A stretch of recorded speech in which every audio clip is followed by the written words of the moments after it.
What's going on, New Gaming Order? This is the man, the myth, the juggernaut, Alex Lexus, hitting you with another head crush. And I did want to break up some of the Street Fighter streams with, I guess, another movie, like a raw movie review, or just like some feedback. First off, obviously, many people have seen Terminator Dark Fate, and I will have to say,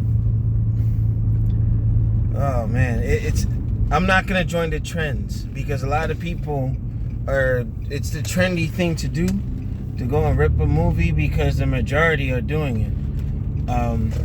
It's not without its faults, but I will say, overall, with the exception of what happened in the beginning, matter of fact, spoiler warning, I'm gonna be letting you know right now, if you don't want to be spoiled, do not. But then again, considering how the world is responding to the film, I don't think it even matters. But I will say this: overall, I thoroughly enjoyed the action of the movie. I did like some of the acting, with Linda Hamilton and Arnold, reprising their roles respectively. I have to say, and I'm going to give a big shout out to Mr. H. There's something that he said in one of his videos pertaining to the movie. I think I saw it today because, I was like, I already had my thoughts on the film after I saw it on Halloween night.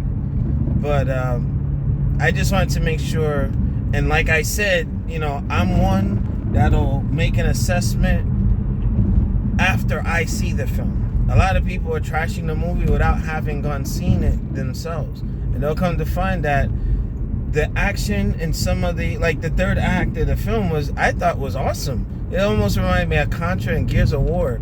It was just insane, nonstop, in your face. I was like, man, they pushed the envelope a bit.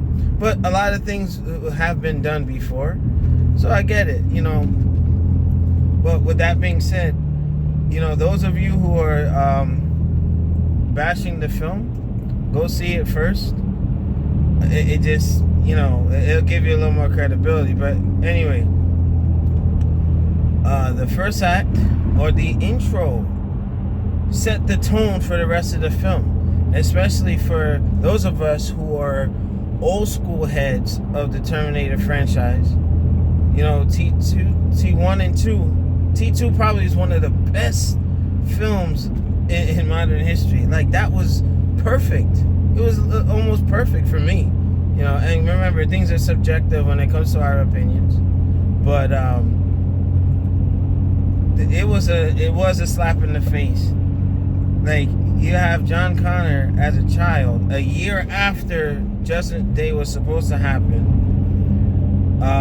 Sarah Connor, aka Linda Hamilton, was, just got caught slipping, and who would have thought that Skynet sent not just the T-800, but another just as an incentive or backup to the T-1000 that in case you didn't get the job done. Now, a lot of people are saying, oh, well, Carl shouldn't exist. But if that T-800 was already sent back, right, despite that future no longer existing with Skynet and Cyberdyne, he was already there. It was already there, But Tim Miller, you egotistical narcissist piece of crap, bro.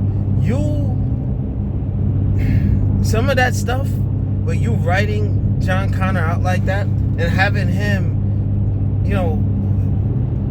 the shotgun to the chest and all that, a freaking kid. Come on, bro.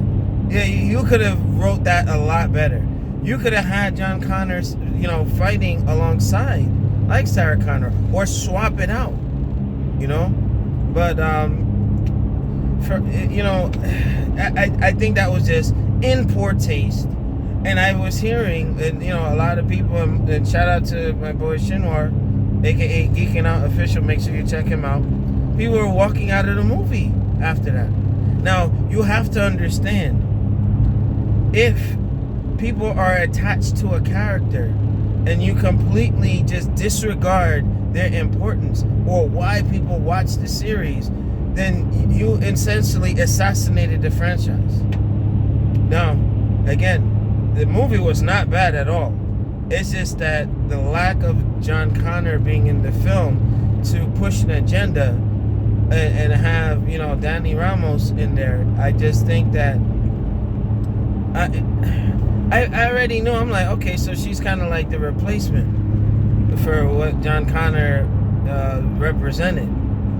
And considering, you know, when you deal with time travel and things change and evolve, and you know, a throwback to Terminator 3 where, you know, the T-850 was saying, oh, Judgment Day is inevitable, you could delay it or whatever. I believe the future, or the Rev 9 and Legion and all of that, was a result of those echoing changes. So who's to say, you know, that it's not like a vicious loop or whatnot. I mean, it's just a lot of things people just have to kind of understand. You know, the John Connor thing, completely justified. That was in poor taste.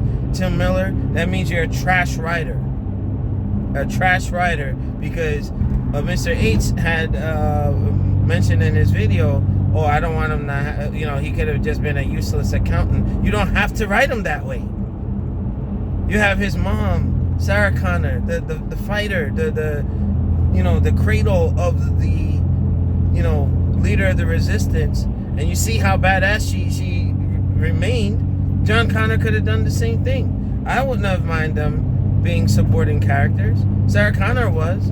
Carl, aka the T-800, was. You know what I mean? But John Connor, this was like, oh yeah, you know, John Connor in the first Terminator, you know, everybody was like, okay, what's John Connor gonna be like, so on and so forth, blah blah blah. There was an anticipation and a build up.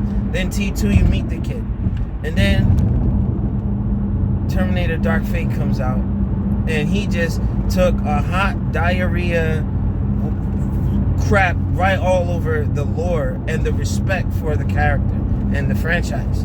So Tim Miller, you take that L. Now, to Linda Hamilton and Arnold Schwarzenegger, you know what? No shame in your performance in the roles. I think you two did a fantastic job. Okay, unfortunately, people are unhappy with how that went down. You know, but again, action films and rehashing, or, you know, using elements from Terminator Genesis and a couple other things, it's like, all right, yeah, I get it, but it's Terminator. You know, it's to be expected.